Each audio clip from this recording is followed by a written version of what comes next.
Nagpasiklaban na ang mga cook sa paggawa ng kanilang native chicken dish. Si MJ, nilagyan ng twist ang kanyang curry dahil meron itong caramelized brown sugar at sesame seeds.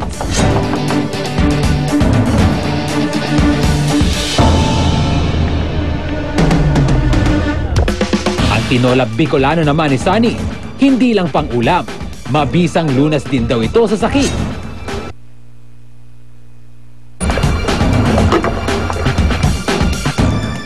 Pang 5-star hotel naman ang chicken dish ni Ting.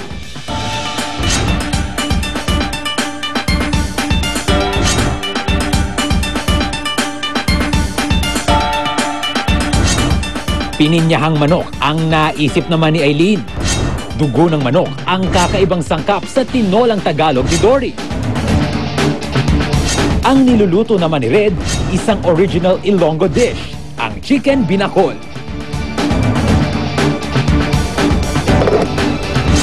Pasta na may sabaw ng nyog ang pambato ni Marlene. At si Just, from roasted chicken, naging pinaupong manok. Mapabilib kaya ng mga cook ang masters of the table. Hi guys! First time, nakakita po ako ng buko. Tapos, ginamitan ko lang po siya. Yung manok kinatay ko, tapos binabad ko po sa lemon. May lemon po ako nabili, celery. Bali, ano lang po yung nabili ko pasta, 4 lang po So, may sauce to, no? Na... May sabaw po. Ilalim? Ano na po, Sa ilalim? pinasimal ko po ng konti. Konting-konti lang po yung sauce. So, baga na-absorb yung pasta? Opo. Medyo po siya maasim-asim ng konti na maanghang-anghang. Al dente. Luto-luto po? Hindi, al dente nga yun. Ang ibig sabihin al dente, perfect pagkaluto. Kasi hindi siya overcook, no? Opo. Al dente ba? Tama.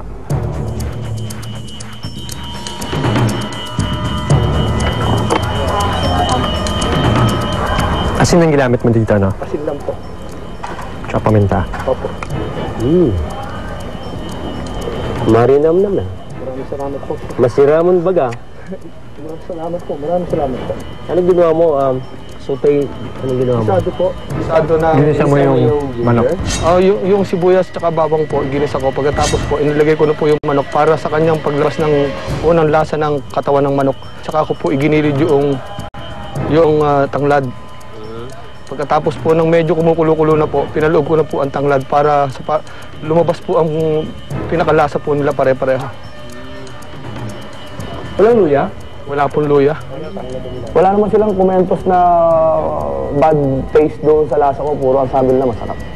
Masarap.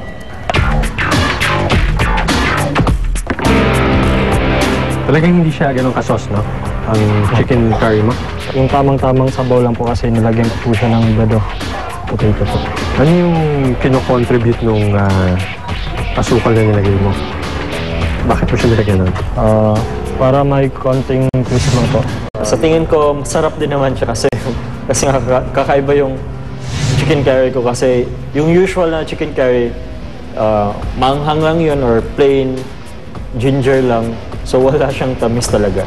Malambot, juicy, nandun yung curry. Textures niya, okay naman. Masyado na matamis para sa akin. Para na siyang dessert. Supposed to be may cabbage yan. Pero ginawan ko na lang po ng paraan. Instead of cabbage, nag-blanch na lang ako ng sayote. Ano notice ko, chef, ang mga ginagawa nila, parang mayroon silang talagang iba-ibang style, Hindi yung puro tinola na lang. Kala ko puro tinola dahil puro matigas na manok, Paano mo pinalambot yung manok mo? Binoil ko po siya konti. Tapos after kong binoil konti, sinir ko po. Combination, kompleto sila kayo. May salad, may main course, may soup. Anong sauce mo? Mayonnaise, tapos lemon juice, konting sugar, konting salt, konting pepper po. Paano katagal mo pa pinakuluan yung manok mo? Mga 5 minutes lang po kasi kulang sa time. Parang maaga ka natapos. Apo. Medyo matigas yung manok. Opo, matigas po yung manok. Matigas talaga. For a salad. Yun nga, ang comment ng judges, medyo matigas yung manok kasi first time ko nga gumamit ng native chicken, hindi ko alam kung paano ang process, kung malambot ba yun o matigas ba yun. Alam mo, the technique for the chicken, you have to slice very thin. Opo. Even though hard, when you cut it, malalambot yun. O kasi medyo chinap-chop ko na lang yung chicken. Kaya lang may mga, pag make sure yung slicing mo, Ay, opo. uniform. Lalo pag salad kasi hindi mo isisubo ito ng ano. Tapos raw pa siya.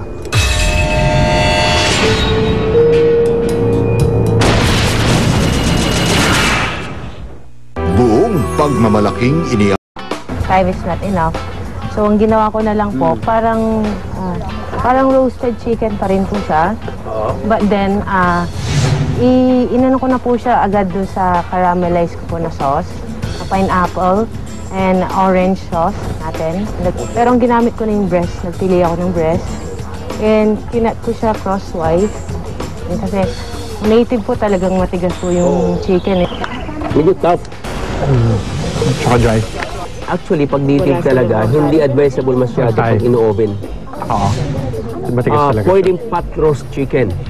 But in the oven, normally, pwede rin. Kaya lang it will take time. Yun nga, braising. Braise po. Talagang dapat po i-braise. Hindi mo pwedeng direct mo kasi it's native so matigas. I think hindi nila naluto na maigi yung chicken na masyadong matigas. And the key, I think, sa native chicken is makuha yung flavor ng chicken sa sauce o sabaw. Kanyang pagkakatay sa manok. I think it was also to maganda yung pagka-slice sa manok niya. Very amateur. Hindi pinag-isipan masyado. Inyong napanood ang patuloy na search for the next kitchen superstar. Hatid ng Smart Antibacterial